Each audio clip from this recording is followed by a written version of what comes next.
I'm 26, a paramedic in Chicago. I've seen my fair share of messed up things, but this call was different. This one still keeps me up at night. It was a little after midnight when we got the call. Woman stabbed, heavy bleeding. The dispatcher said she had called 911 herself before the line went dead. I was the first to arrive. The cops were still 10 minutes out. The apartment building was old, run down, the kind of place where no one asks questions. I got out of the ambulance, grabbed my medical bag, and hurried inside. The front door of the building was propped open, like someone had left in a hurry. I found apartment 3B. I knocked. No answer. I knocked again. Nothing. I tried the handle. Unlocked. The second I stepped inside, the smell hit me. That metallic, thick scent of blood. I flicked on my flashlight. The place was a mess. The coffee table was knocked over. A lamp was smashed on the floor. And there was a long streak of blood leading toward the hallway. "Ma'am," I called out. No response. The air was heavy, suffocating. The kind of silence that tells you something is very, very wrong. I followed the blood. It led straight to the bedroom. The door was halfway open. Inside, the bed was unmade, sheets hanging off the side like someone had been dragged. But the worst part, a bloody handprint on the closet door. I swallowed hard. My gut told me to turn around and wait for the cops, but my job is to help people. I had to be sure. I took a breath, reached for the closet handle, and pulled it open. Nothing. Just darkness. The closet was empty. I let out a shaky breath, my heart still racing. Maybe she had managed to run out before I got there. Then, footsteps behind me. I turned so fast I nearly tripped. A man stood in the doorway. Tall, dark hoodie, a knife in his hand. For a second, we just stared at each other. My body froze. My brain screamed, "Run, run, run." Then he lunged. I threw my medical bag at him and bolted for the door. He was right behind me, his footsteps pounding the floor. I hit the hallway, running full speed, but I could hear him closing in. I burst out of the apartment, nearly tripping down the stairs. My only thought was get to the ambulance. I could hear him behind me, breathing heavy, his shoes slamming against the pavement. I reached the ambulance, yanked open the door, and slammed it shut just as he hit the side of the vehicle. I locked it. He was standing right there, inches from the window, staring at me. His chest was rising and falling fast. Then he smiled. It wasn't normal. It was wide, stretched too far, like he was enjoying this. A siren wailed in the distance. Police. The second he heard it, his face went blank. He took one step back, then another. And then he just walked away. The cops found me shaking in the ambulance. I told them everything. They searched the apartment. That's when they found her. The woman who had placed the 911 call. She had been dead for hours. Her body was stuffed under the bed. Stabbed dozens of times. I felt sick. That meant one thing. Someone else had called from her phone. Someone who wanted me there. Alone. The cops searched the whole building, but the man was gone. There was no forced entry. No fingerprints. Nothing. I couldn't stop shaking. If he had been inside that apartment the whole time, watching me, waiting. I went home that night, but I couldn't sleep. Every time I closed my eyes, I saw his face, that twisted smile. The next day, I got a call from one of the detectives. They had checked the apartment building's security cameras. That's when they saw something that made my blood turn to ice. At 11:43 p.m., the victim came home alone. At 12:12 a.m., a man in a dark hoodie followed her inside. At 12:37 a.m., the lights in her apartment went off. At 12:50 a.m., the 911 call was made. But here's the thing. In the footage, The woman had already been dead for nearly 20 minutes by then. So tell me, who made that call? And more importantly, why did they want me there? The police continued investigating, but there were no leads. No fingerprints. No forced entry. Just a dead woman and a killer who disappeared. The case went cold after a few weeks. No new evidence, no arrests. But it didn't end there. About a month later, I was finishing a shift when I noticed a folded piece of paper tucked under my car's windshield wiper. I frowned, looking around. The parking lot was mostly empty. I unfolded the paper, my hands shaking. One sentence. You were supposed to die that night. I dropped the note and looked around, my heart hammering in my chest. The lot was empty. Just the hum of distant traffic and the flickering glow of a streetlight. I never worked another night shift again, and I never go anywhere alone after dark.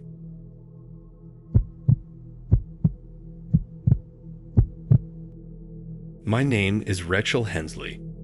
I'm 29 years old and have been working as a paramedic in Chicago for the past 7 years. I've seen things most people couldn't stomach: car wrecks, overdoses, suicides. But nothing has ever shaken me like what happened last night.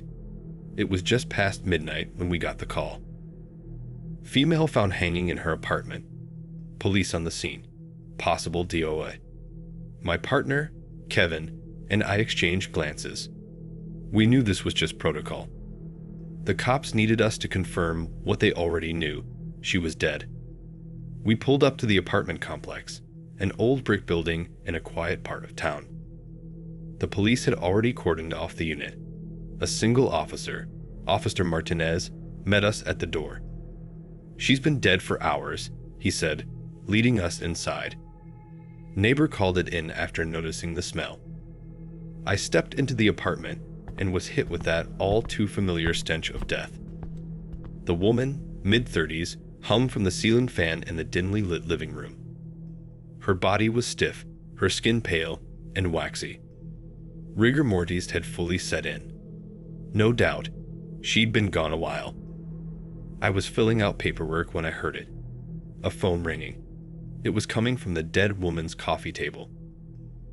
Officer Martinez hesitated before picking it up. "Hello," he answered, putting the call on speaker. A recording played. A woman's voice, trembling and desperate.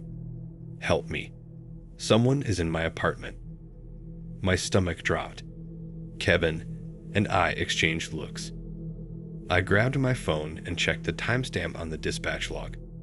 12:15 a.m., the exact time we received the call. But that was impossible. This woman had been dead for hours. Officer Martinez went pale. "What the hell is this?" he muttered. He checked the call log. The call had come from this very phone. "Maybe it's an old voicemail," Kevin offered weakly, but we all knew that didn't make sense. "All right, let's wrap this up," Martinez said, clearing his throat. "Medical examiner will take it from here." We left in silence. The ride back to the station felt heavier than usual. I couldn't shake the unease curling in my gut. It was irrational. I knew that. But something about that voice on the recording felt wrong. That night, after my shift, I sat in my apartment, replaying the event in my mind. My hands trembled as I checked my phone out of habit. A new voicemail. I frowned. I never heard it ring. I pressed play. A whisper crackled through the speaker. It was the same voice from earlier, only this time, it said something different. "Now he's in your apartment." My breath hitched. The air around me felt heavy, suffocating. I darted my eyes around the room, heart pounding against my ribs. No, this had to be a joke. Maybe Kevin messing with me. I stood slowly, scanning my small one-bedroom apartment. The living room was empty, the kitchen silent. I crept toward my bedroom, hand hovering over the light switch.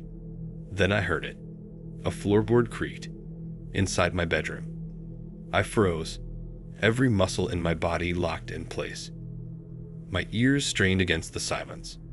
Another creak. Closer to the door.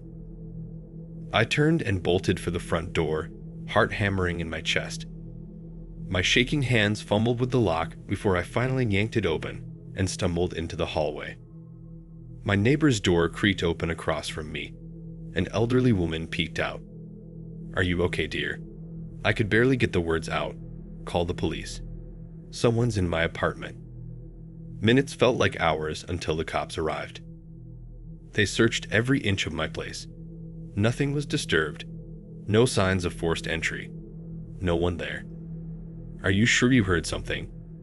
one of the officers asked, his expression doubtful. I opened my phone to show him the voicemail, but it was gone. Not just the new one. The entire call history. Every record of that night's events erased. The officers left soon after, clearly thinking I was just exhausted. Maybe I was, but as I lay in bed, every shadow felt like it was watching me. Every creak of my apartment sent a jolt of fear through my veins. I barely slept. The next morning, I called Kevin to tell him everything. I barely got 2 words in before he interrupted me. "Rachel, listen to me. I got the same voicemail last night. Neither of us have worked a shift since, and I don't think I ever will again."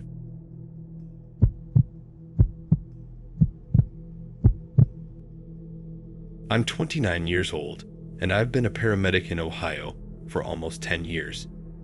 I've seen some terrible things. People mangled in car accidents, overdoses, suicides. But nothing ever got to me like this. It started with a dispatch call late at night.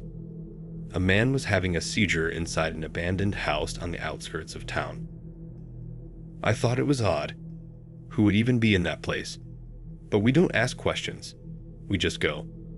When I arrived, the house was completely dark.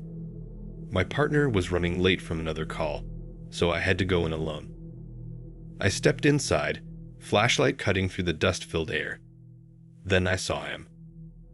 A man was lying on the floor, twitching, eyes rolled back. I rushed over and knelt beside him. His skin was pale, lips dry. "Sir, can you hear me?" I asked, checking his pulse. Then, suddenly, his hand shot up and grabbed my wrist, tight. I froze. His eyes snapped open, staring straight into mine. And then, in a raspy whisper, he said, "They're coming for you next." A chill ran down my spine. "What? Who's coming?" I asked, but his body jerked violently, his muscles seizing up. Foam bubbled from his mouth. Within seconds, he stopped moving. He was gone. My radio crackled. "Jason status." It was dispatch. I stood up, still shaken. "Patients deceased. Requesting police on scene." While I waited, I glanced around. The house was falling apart, peeling wallpaper, broken furniture. But then I noticed something strange. A table covered in old newspaper clippings. I stepped closer, brushing off the dust. My stomach twisted. The articles were about a paramedic. An EMT named Jason Miller. Me? I snatched one of the papers and read it. The date was from 3 months in the future. Local paramedic Jason Miller found dead in his ambulance. My breath caught in my throat. This had to be some kind of joke. A sick prank. The police arrived, and I left as quickly as I could. I didn't say a word about the clippings.